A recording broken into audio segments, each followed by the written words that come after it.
was Manchester United's best team, or close to it. Close to it. I think everybody, more or less everybody, was fit. Possibly not Rashford. But let's not sit here and pretend that Rashford is getting in that team ahead of Cristiano Ronaldo.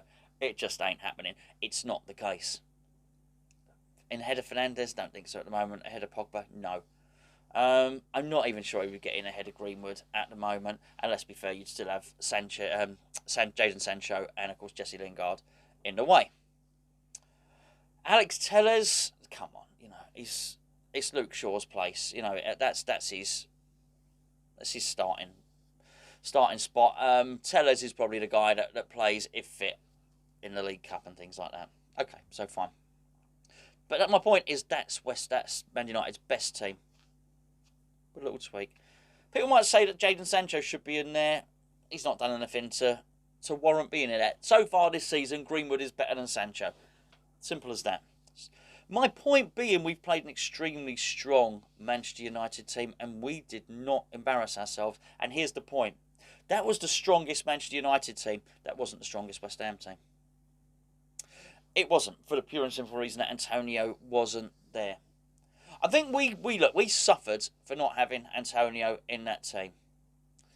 But Antonio would have been in that team. That's the thing. Clearly he would have done. Would he have played in Europe as well? I don't know. I'm not so sure. He was a silly boy. He got a red card. He'll regret it. It's not a problem. Look, we move on. We move on. It would have been exceptional to be unbeaten at that point in the season. But it hasn't happened. We take our loss, we move on. And one thing we've seen as a hallmark under David Moyes has been that actually we tend to bounce back reasonably well from defeats. We tend not to go on some big losing streak. It just hasn't happened under him, and I have no reason to believe or suspect that it's going to start to happen again. I thought Manchester United were a better team. But that's fine, that's acceptable, right? But I didn't think there was a lot in it. And I'll tell you how little I think there was in that. I think the difference in that was if Jesse Lingard had been at West Ham and not Manchester United, I think West Ham win the game. That's not a lot. And it's really not. When you're looking at the hundreds of millions that are spent on these players, so the commentator made the observation that Jadon Sancho cost more than West Ham's combined summer spending. And he was a substitute. So basically, they spent more on one substitute we spent on all our team this summer. Quite a nice observation, really. And but when you look at that and you think that there's a massive disparity, then it would be easy to look at Manchester United and think, it's going to take West Ham $500 million to catch up. And don't get me wrong, I'm just looking at this on a one-game basis. Because we don't have the ability to spend that big money. Actually, what West Ham have got to rely on is organisation and teamwork and spirit and endeavour and tactics and all of that sort of stuff. That's how we bridge the gap. In terms of the balance sheet, Man United's team and our team, because we were very, very close on the day. There's a massive difference. How did we bridge that gap? Really, Manchester United should have won 10-0. If you look at the balance sheet, West Ham, Man United should win 10-0. Not only win the game, which is what happened with the last kick of the game. The contest was a lot closer than that. Why? For all the reasons that I said. It's incredibly important that you buy well as well. And I did the video earlier on. Well, I just recorded it a second ago where I spoke about Zuma. Actually, signings like that are going to make a massive difference. But when you actually look at it and you look at what swung the game, it is something as small as that. And that is, had West Ham have signed Jesse Lingard and Man United not have had Jesse Lingard. I don't just mean this because he scored the winning goal. A little bit of that, yes, granted. But those are small margins. That's not £1 billion worth of difference or whatever. It's quite a small tweak, really. And I like that. And I was a bit grumpy yesterday after the game. I've got to be honest with you. But I look at that and there were an awful lot of positives to take from that. That would have swung the difference. Having Mikel Antonio in the team would have swung the difference. That's already two things. Anyway, before I go any further, this video is sponsored by the OneFootball app. You can download it by clicking the link below.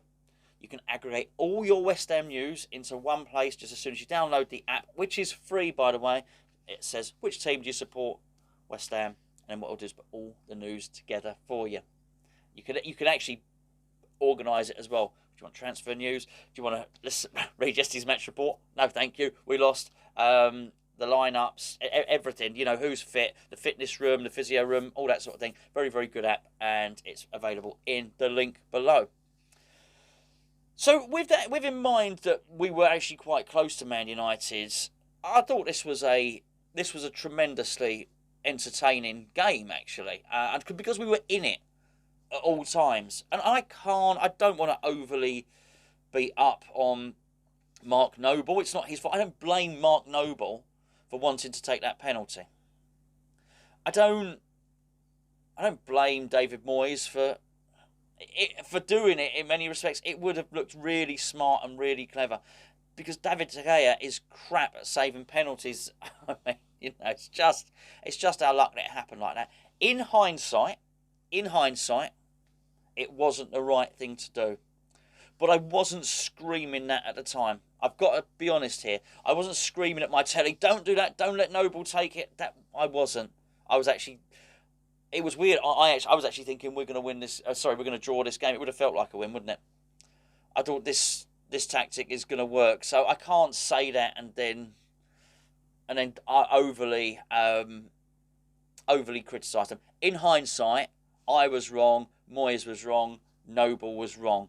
And I hope they wouldn't do that again. But it's a funny old circumstance, is it? I don't think it will happen again. That's a really bizarre event, which I don't know, might happen once every 5 years, might happen once every 10 years. It's not actually massively relevant to how things are going to pan out. It's not going to happen again this season, is it? Let's be perfectly honest. I mean, it'd be amazing if it does. And if it did, I would just expect them to make a completely different choice on that.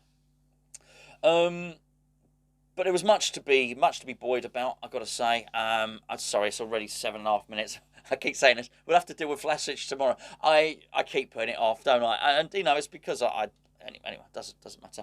Declan Rice was magnificent in that game. I do think there was... Look, he's going to be highly motivated to show Manchester United that he's the best midfielder on the pitch, and he may well have been. He may well have been. He was all completely dynamic, played like the Declan Rice that we know. I've said it before. I often feel with these games, when Declan Rice plays like that, Declan validates our opinion of him. So when other fans are looking and thinking, well, Declan Rice, he's no better than Calvin Phillips, or no better than Jordan Henderson, or whatever the case may be. I'm not saying Henderson or Phillips are bad players. They're excellent players. Phillips has got a hell of a future. He really does. However, I do feel that when the opposition fans see Declan Rice play like that, they think, okay, I get it. I get it. He's not just a guy that sits in front of the back four, sort of sweeping up and cleaning up everybody else's mess. And I wouldn't be surprised if after that game, Man United fans are looking at that thinking, actually, we could do with this guy. Because that was no walkover. That was no walkover? Yeah, walkover. There was no walk in the park for them. That was not the West Ham of old rolling over and having their tummy tickled by the bigger team. And us getting a pat on the head saying, well done, West Ham. You didn't do bad, did you? No, this is very different. I do think there's some players in that West Ham team who would get in to the Manchester United team, or at least be very, very close to it. I think Declan Rice would get into that team, by the way. And I don't feel that collectively everybody played brilliantly. I've got to say there were a lot of, when we did the player ratings on Patreon, there were a lot of lower marks out of 10. So I don't feel the whole team collectively played well, which is another way we would have won the game. That being said, I still thought we contested it. I thought we contested it really well.